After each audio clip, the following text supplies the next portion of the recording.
We reject utterly the actions that the United States has embarked upon and stand with the people of Venezuela. So many analysts sit around and ask, why are things like this? I myself have been scratching my head for well over a year about why the ANC is behaving the fashion that it is, continually doing things against their best interest, bringing down upon themselves a 30% tariff and refusing to negotiate on that, still keeping tariffs on U.S. poultry, quotas on our automobiles, and a block on our port from entering South Africa, while declaring that they're the victim and the U.S. is the bully and the U.S. is going after South Africa, when nothing could be further from the truth. South Africa, honestly, sorry folks, don't mean to disabuse you of your fantasy, but South Africa is a rounding error. It means nothing in the global scene. The 39th ranked economy in the world is included in the G20 as a sot to Africa. A not earned one either, an unearned sot to Africa.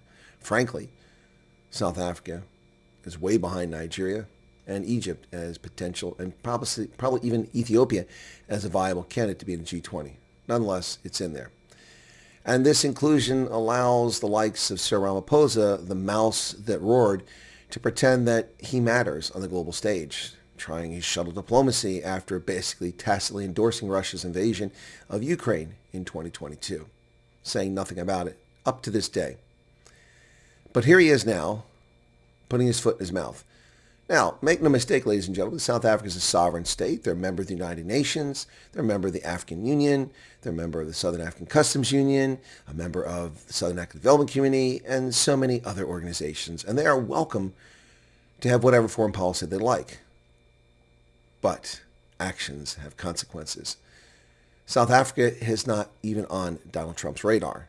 They're trying desperately to get on his radar, screaming like a little dog yapping in the corner, "Hey, look at me, look at me." Well, let's look at Cyril Ramaphosa and his latest misstep in the wake of the United States raid on Venezuela in illegal action to capture a fugitive from justice who was a usurper who stole 2 consecutive elections, oppressed his people, used his military to run over demonstrators, imprisoned his political opponents, destroyed his country, and is a thoroughly disreputable character. This is who South Africa stands with.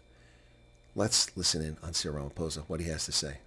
It is our commitment to international law and the United Nations Charter that informs our deep concern and action of the United States in Venezuela, which has undermined the territorial integrity and sovereignty of a UN member state called Venezuela.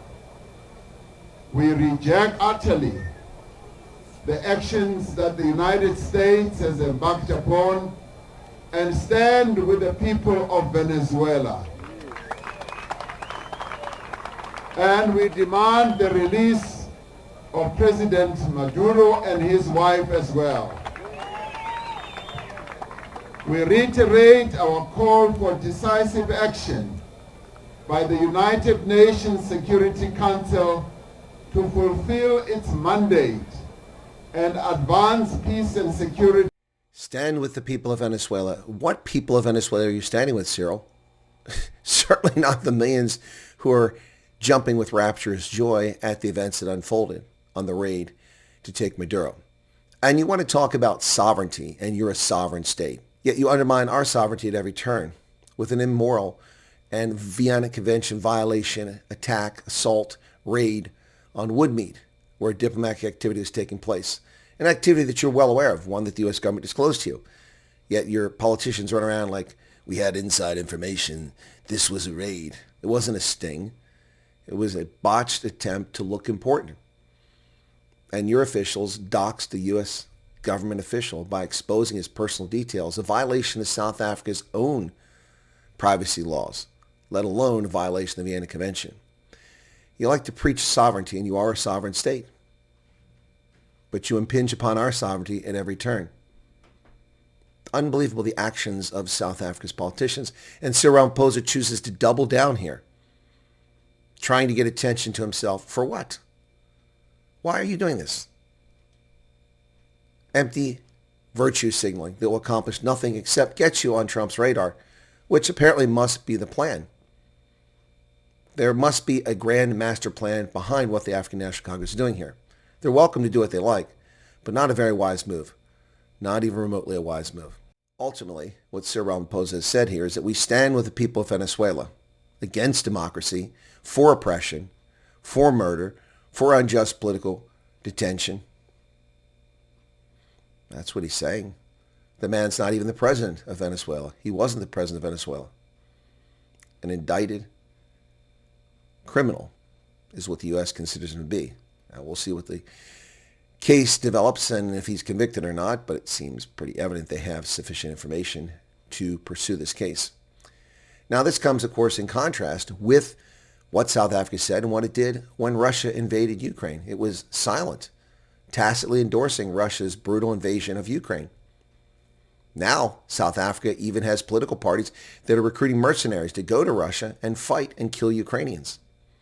South Africa also violates UN sanctions by allowing its defense manufacturers or weapons owners to ship helicopters to a sanctioned Libyan warlord.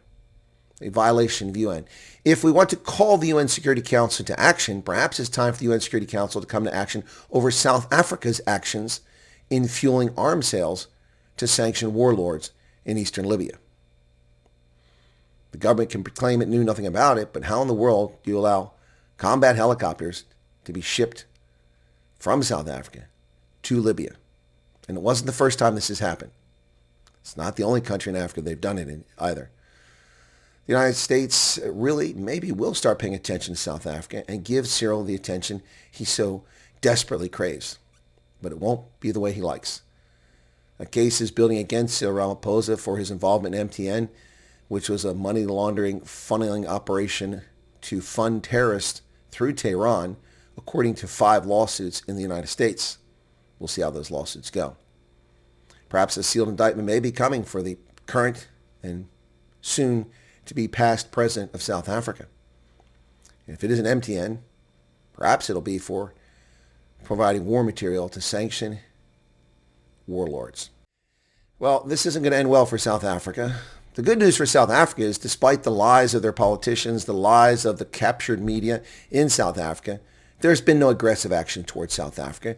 There's been nothing done to South Africa other than when South Africa abrogated the rule of law and violated its own constitution, Section 25, and the United Nations Declaration of Human Rights, which they're so concerned about the United Nations, but they violate the Declaration of Human Rights by expropriating property without compensation. There's no such thing as nil equaling something. It means zero. By doing that, they became a rogue state, and the United States said, we are not going to give money to a country that cannot follow the rule of law, that violates basic natural rights. So we stopped giving money. That's not aggressive. That's prudent.